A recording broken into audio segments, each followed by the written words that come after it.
Assalamualaikum warahmatullahi wabarakatuh. Alhamdulillahirrahmanirrahim. Allahumma sholli ala Muhammad wa ala ali Muhammad. Apa kabar sobat Kila? Al-Sadakal sebagai kita sehat walafiat. Dan semoga kita semua selamat dari fitnah-fitnah akhir zaman ini. Amin. Sobat Kila, pembahasan Alisa kali ini yaitu salah satu makhluk mistik yang bernama tuyul.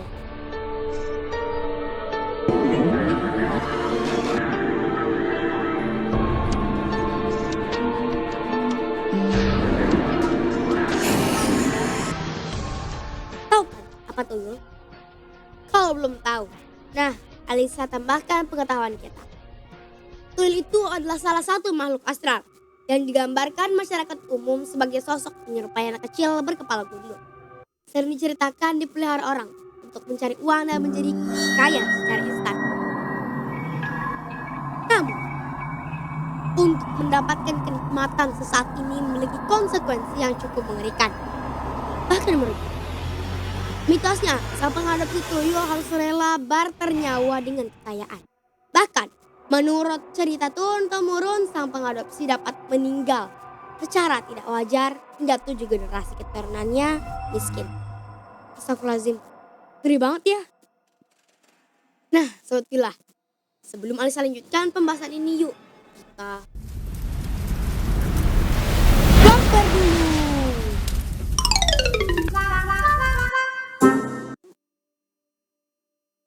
Fenomena tuyul tak jauh beda dengan Nyi Roro Kidul. Dia adalah jin yang dilapor pernah dilihat oleh manusia dengan penampakan seperti anak kecil gundul yang suka mencuri. Kemudian mereka menganggapnya dengan tuyul.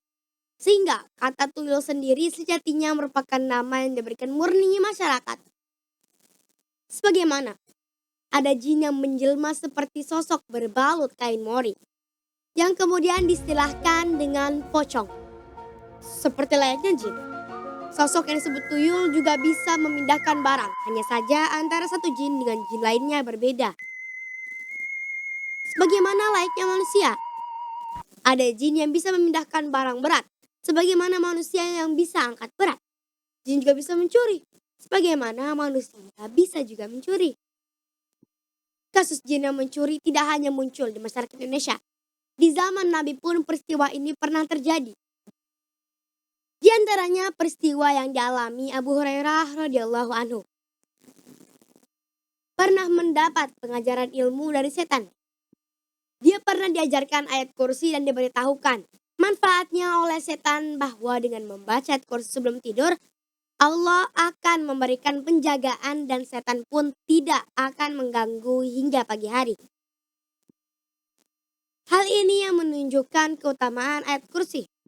Dari Abu Hurairah radhiyallahu anhu, ia berkata, Rasulullah Shallallahu Alaihi Wasallam pernah mewakilkan padaku untuk menjaga zakat Ramadan atau zakat fitrah. Kalau ada seorang yang datang dan menumpahkan makanan dan mengambilnya, aku pun mengatakan, demi Allah, aku benar-benar akan mengadukanmu pada Rasulullah Shallallahu Alaihi Wasallam. Lalu ia berkata, aku ini benar-benar dalam keadaan butuh. Aku memiliki keluarga dan aku pun sangat membutuhkan ini. Abu Hurairah berkata, aku membiarkannya. Lantas di pagi hari Nabi Shallallahu Alaihi Wasallam berkata padaku, wahai Abu Hurairah, apa yang dilakukan oleh tawananmu semalam? Aku pun kaget. Ternyata Rasulullah tahu kejadian semalam.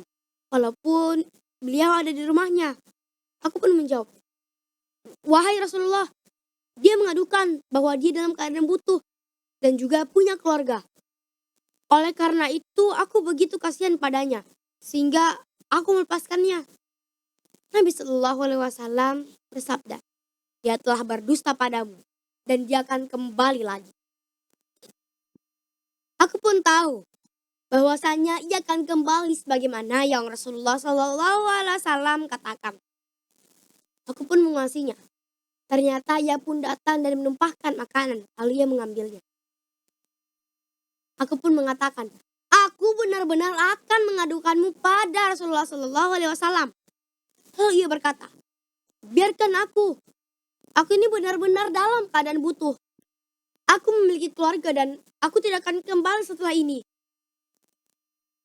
Abu Hurairah berkata, aku pun menaruh kasihan padanya dan aku membiarkannya. Lantas di pagi hari Nabi Shallallahu Alaihi Wasallam berkata padaku, wahai Abu Hurairah, apa yang dilakukan oleh tawananmu?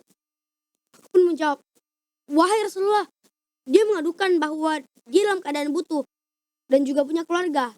Oleh karena itu, aku pun menaruh kasihan padanya, sehingga aku melepaskannya pergi. Nabi Shallallahu Alaihi Wasallam bersabda, dia telah berdusta padamu dan dia akan kembali lagi. Pada hari ketiga, aku terus mengawasinya dan ia pun datang menumpahkan makanan lalu mengambilnya. Aku pun mengatakan, aku benar-benar mengadukanmu pada Rasulullah Shallallahu Alaihi Wasallam. Ini sudah ketiga kalinya. Engkau katakan tidak akan pernah kembali, namun ternyata masih kembali. Ia pun berkata, biarkan aku akan mengajari suatu kalimat yang akan bermanfaat untukmu. Abu Hurairah bertanya, apa itu? Ia pun menjawab, jika engkau hendak tidur di ranjangmu, bacalah ayat kursi. Allahu la ilaha huwal hayyul qayyum. Hingga engkau menyelesaikan ayat tersebut, faedahnya, Allah akan senantiasa menjagamu dan setan tidak akan mendekatimu hingga pagi hari. Abu Hurairah berkata, aku pun melepaskan dirinya dan ketika pagi hari, Rasulullah Shallallahu Alaihi Wasallam bertanya padaku, apa yang dilakukan oleh tawananmu semalam? Abu Hurairah menjawab, wahai Rasulullah, ia mengaku bahwa ia mengajarkan suatu kalimat yang Allah beri manfaat padaku jika membacanya. Sehingga aku pun melepaskan dirinya. Nabi Muhammad SAW bertanya, apa kalimat tersebut? Abu Hurairah menjawab, ia mengatakan padaku, jika aku hendak tidur di ranjang hendaklah membaca ayat kursi hingga selesai, yaitu bacaan Allahu la ilaha huwal hayyul qayyum.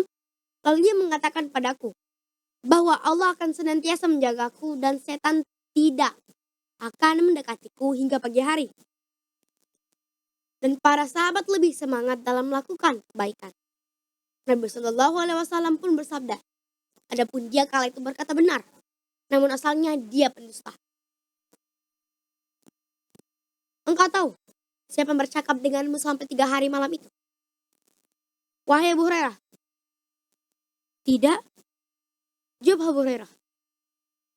Nabi Shallallahu Alaihi Wasallam berkata, dia adalah setan. Hadis riwayat Bukhari. Yang ditangkap oleh Abu Hurairah waktu itu adalah jin yang menjelma menjadi bentuk lain. Ketika menjelaskan hadis ini, Al-Hafiz Ibnu Fajar mengatakan, jin kadang menjelma dengan berbagai bentuk sehingga memungkinkan bagi manusia untuk melihat.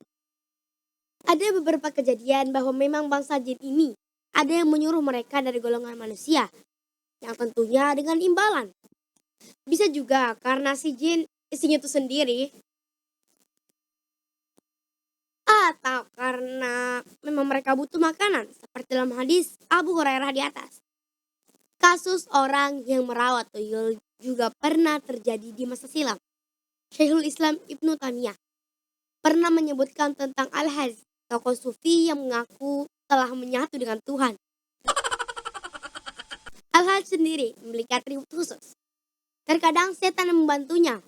Pernah suatu ketika, dia bersama pengikutnya di bukit Abu Kubaish. Kemudian pengikutnya minta manisan. Kemudian Al-Hajj pergi ke tempat-tempat tertentu yang tidak jauh dari markasnya.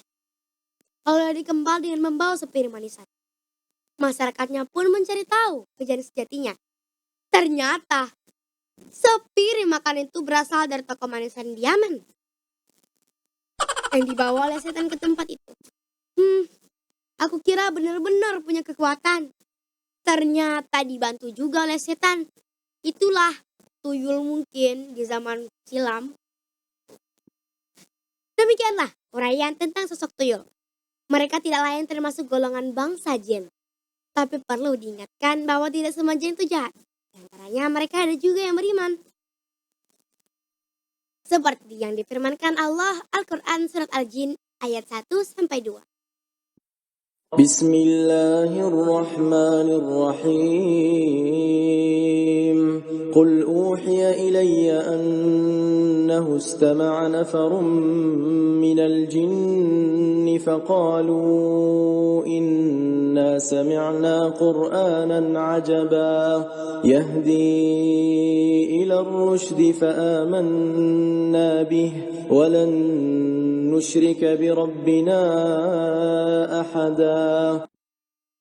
Katakanlah, hai Muhammad, telah diwahyukan kepadamu bahwasanya telah mendengarkan sekumpulan jin berkata, sungguhnya kami telah mendengarkan Al-Quran yang menakjubkan,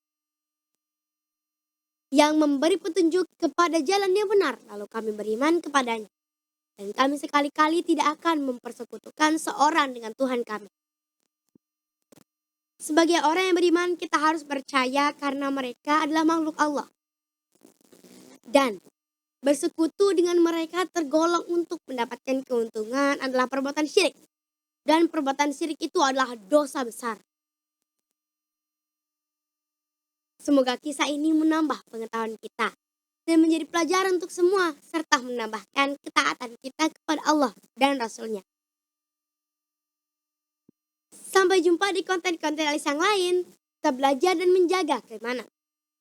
Jangan lupa subscribe, like, dan share ke teman-teman yang lain agar informasi ini tersebar luas.